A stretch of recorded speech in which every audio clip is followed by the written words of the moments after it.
Thank you. I'd like to thank the judges for thinking that this body of work was worthy of such a prestigious award as the Graham Perkin. It's bittersweet given what's happened in the last 36 hours at The Age and Sydney Morning Herald, and so it's with a heavy heart that I'm here tonight.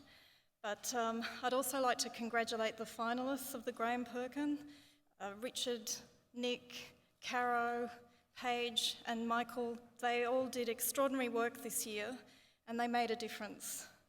And that's what journalism is about, making a difference and putting the spotlight on wrongdoing and getting something positive out of it. And, if there are job cuts, it's going to be a lot harder. And so I really hope that, the 120 people, it will be much less than that they'll find cuts from somewhere else. But it's been an extraordinary year for me in 2015 and 2016.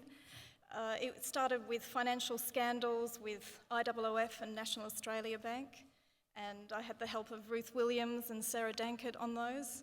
And then it went on to Four Corners with 7-Eleven. I've been a print journalist all my career, and it was my second stint at Four Corners. So I'd really like to thank Sally Neighbour and Morag Ramsey for giving me the opportunity to have another go. And I'd also like to thank Fairfax for the opportunity to let me do it, and Klaus Toft, the producer, and Sarah for helping with 7-Eleven. All of these stories were really about breach of trust.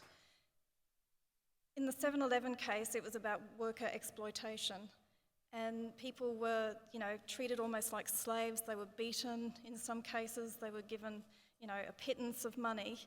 And there's 1 in 10 workers in Australia who are on visas who are potentially being exploited. And with investigative journalism like this, it puts it on the map. And we really need to keep on putting the blowtorch on these companies for wrongdoing. In the case of 7-Eleven, it wasn't just the franchisees who were ripping off the staff, it was also the company itself. This is what was so egregious about it. It was the business model that was so wrong. It was putting the franchisees back against the wall to force them into paying low wages. And this story made a difference. There's been compensation, there has been a new business model, and today there was a new CEO announced.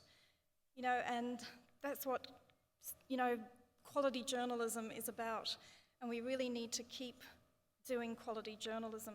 Graham Perkins was all about quality journalism, and I wonder how he would react to what's going on in the last 5 or so years in Australia with journalism. And I'd like to think that somewhere there is a model that will work, that we're not going to just keep on cutting and cutting and cutting to the point where there's nothing left. So thank you.